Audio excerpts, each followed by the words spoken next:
స్మిత గురించి ప్రత్యేకించి చెప్పాల్సిన పని లేదు. ఇప్పుడంటే స్టైల్ మారింది, కానీ ఒకప్పుడు ఐటెం సాంగ్స్ కోసం ప్రత్యేకంగా నటీమణులు ఉండేవారు. జయమాలిని, జ్యోతిలక్ష్మి, సిల్క్ స్మిత, డిస్కో శాంతి, అనురాధ ఈ కోవకే చెందుతారు. అప్పట్లో వీరు తమదైన డ్యాన్సులతో ఆడియన్స్ని ఉర్రూతలూగించేవారు. అప్పట్లో టాప్ హీరోలందరి సినిమాలో ఐటెం సాంగ్స్ తప్పనిసరి. తర్వాతి కాలంలో ఐటెం సాంగ్స్ను హీరోయిన్స్తోనే చేయిస్తూ వాటిని స్పెషల్ సాంగ్స్గా చెలామణిలోకి తీసుకురావడం జరిగింది. అయితే అప్పట్లో ఐటెం సాంగ్స్లో హీరోలతో పాటు ఒకరు లేదా ఇద్దరు డాన్సర్లు ఉండేవారు. కానీ చిరంజీవి హీరోగా కె రాఘవేంద్రరావు దర్శకత్వంలో రూపొందించిన కొండవీటి రాజా చిత్రంలోని ఒక పాట కోసం ముగ్గురిని తీసుకోవాల్సి వచ్చిందట. దానికి కారణం సిల్క్ స్మిత అని మీకు తెలుసా?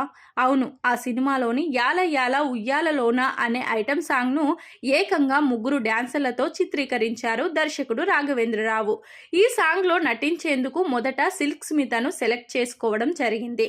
ఈ క్రమంలో ఆమెకి 25,000 రూపాయల రెమ్యునరేషన్ కూడా ముందుగానే చెల్లించారట. ఇక ఆ పాట కోసం చెన్నైలోని వాహిని స్టూడియోస్లో 5 లక్షల రూపాయల ఖర్చుతోటి భారీ సెట్ వేశారు. ఆ రోజుల్లో సిల్క్ స్మిత చేతి నిండా సినిమాలతో బాగా బిజీగా ఉండేది. ఆ కారణంగానే సిల్క్ స్మిత కాల్ షీట్లు 4 నెలల ముందుగానే చిత్ర యూనిట్ బుక్ చేసుకునేది.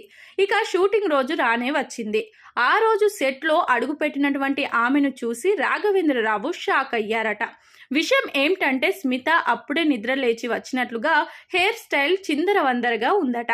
ఇక పాటల చిత్రీకరణ విషయంలో హీరోయిన్లను అందంగా చూపించే రాఘవేంద్రరావుకి ఆమె గెటప్ నచ్చలేదు. ఇదే విషయాన్ని ఆమెకు చెప్పి హెయిర్ స్టైల్ మార్చమన్నారు.